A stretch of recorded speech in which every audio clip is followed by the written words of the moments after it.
Next, पूछो पूछो. Myself, Bhila. I would like to ask one question about the condition of the park in Aurangabad. I have seen that one park, which is Rajendra Park, the condition is not so good. So I would like to request you to have better condition of the park in Aurangabad. I say there is a good news for you in that sense that we have already taken up a renovation work for the Rajendra Park. We would raise the boundaries, will put up solar lamps to it, and then we are carving out a pathway also. Apart from that, we are coming up with another new big park that will be around Dani Biga. We have already prepared an estimate for that, which is around 80 lakh rupees, and that is being sent to Patna for approval. And I think my personal opinion about the park is I will create it in two ways.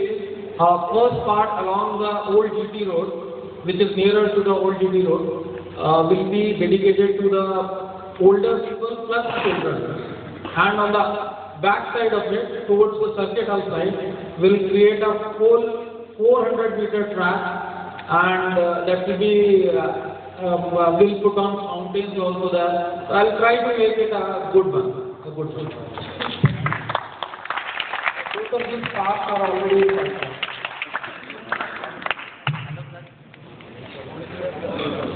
Hello, sir. This is Kumar Dev. Actually, I want to ask you that Aurangabad has developed a lot in all the sectors, particularly the roads and other things. But regarding the power situation is very much done. Because of this issue, the scope of development is there, but it is not development. And if the condition will become the good, then small industry also can go without much of the cost. So I would like to ask you what the measures you have decided to tackle this situation, the power sector, basically. I think you're not residing at Aurangabad these days. Is it so? Are you? Yeah, actually I came on Diwali day, but I knew that now the power situation has been improved a lot, but still a lot of. There are two important aspects about the power situation. First one is a policy decision that needs to be taken on at Patna level. Because we being at Bihar are not at all producing any power. Whatever power we are producing, it is being pumped into the national grid. Whatever our takes into the power that we are providing or producing is very less. It's this one. Not even Kati, not even NTPC, Kahalgaon. All these power stations are not producing to a commensuration level with what Bihar requires. Bihar requires around 1700 megawatts of power these days. Out of that, around 800 to 900 itself is being consumed by at the Patna level itself, and the rest is being distributed among the 38 districts. Presently, we have taken two measures. First one, at district level I am talking about, that is we get the Aurangabad town being connected to from the Jasoya grid that has come up very soon, and it has come up recently only, and the power situation has improved, because earlier also power was coming somewhere around 10 to 15 hours. These days, because it has already peaked and now it is going down, so it is coming somewhere around 15 to 16 hours a day. Earlier it was being connected with Barun grid only, and because of the certain faults that were coming up from Barun to Aurangabad, so it is not being provided 100% to the town. But now, as it is being provided by the Jasoya grid, that is the Aurangabad grid itself, so the power availability factor has improved. Another thing is that we need to produce more power, because your question was not only pertaining to what we get as a citizen, but also from the industrialization point of view. So my opinion is that first one is because there are two important power projects that are coming up in the Aurangabad itself. First one is the BRBPL, but government of Bihar state will be pretty less again in that particular power project. It will be less than 10% because it is a JV between NTPC and railways, and most of the power that is being produced by that particular power plant will be feeded again to the national grid. But the next one, that is NTPC, which is coming up, Government of Bihar is having 50% stake in it. And it is being planned to have a 3400 megawatt to be produced by that particular power plant. And if it comes up well, because there were so many hindrances because of farmers asking for a more rate, then other rehabilitation packages also. We are in constant touch with them, we have been negotiating with them, and by God's grace that project has also taken off. The work has also been started. We are started giving compensation on new rates also.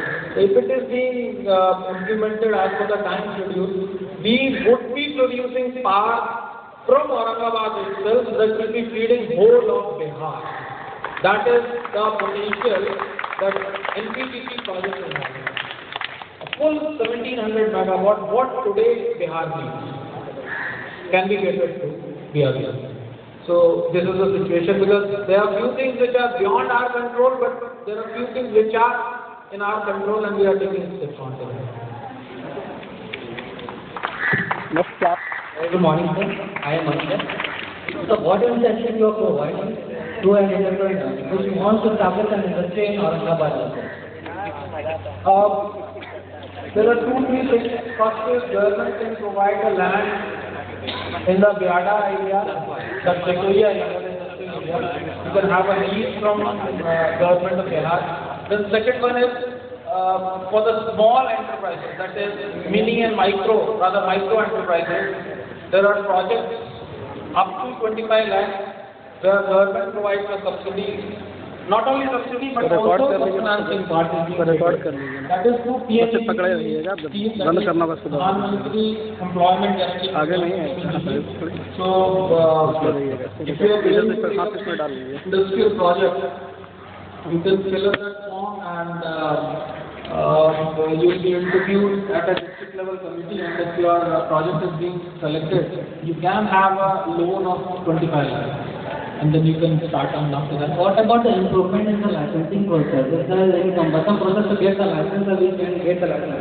I think that is subject specific. Do you have any specific project in mind? Because there are certain things that are still controlled by government, but more or less almost everything is now de-licensed.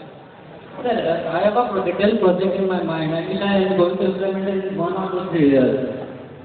Just I am in bank. Just after 1 or 2 years, I will go to implement that project. Just I am working on that project. If you want to have my reaction, you need to tell your confidential plan.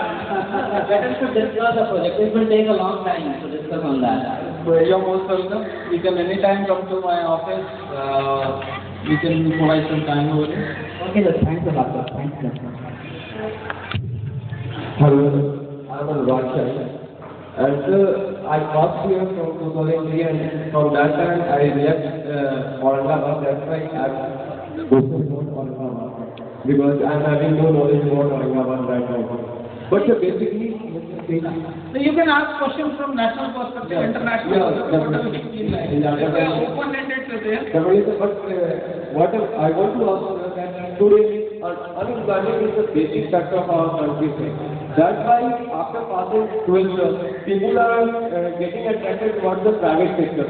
And that's why the government sector, like us, we are not focusing on government sector. And our perception is this, that going towards the government sector is very tough, because getting jobs in government sector is very, very tough. That's why after doing the 12 weeks, go to the professional courses like MBA, engineering. So can you give some focus on that, which one is better and why people are not going towards the government sector?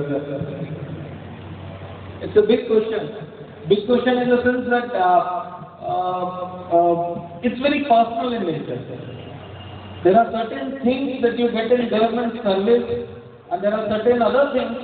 It's a whole set, a whole package that you get either in private sector or in government sector. My personal opinion is that government should withdraw itself from service giving facilities, like running of buses. Government should not at all enter into these circuits. Running of hotels, why should government do that? Whatever social services, because we being at a socialized democracy, so our certain responsibilities are there with the government for providing the social support to the downtrodden, to the poor. And there are other sectors like health, education, where government needs to be have their citizens, so that private sector doesn't take over to an extent where they start dictating the terms for the major chunk of population. So I feel government service has its own push and pull, has its own pros and cons, and similar way private services also have its own positives and negatives. It is up to an individual to take his own call depending upon what situation he is in and what he wants from life. And that too, it keeps on changing, because me or you being a boy of 20 would think about this world in a different way, at 25 at a different way, and then when you become 30, 35, then your process starts differentiating. So I feel the more you grow, the more experience you gain, and the telescope from which you see this world keeps on changing. So it's up to you, your priorities and your call to take on, either a government job or a private job. Good afternoon, sir. It is Rahul Kishore. I am the first batch of this school, 98 pass. So my question is that what sort of industrialization will come in Aurangabad apart from that house? If you see the industrial sector, because I am having these many questions on this particular aspect, because you people want to come back from where you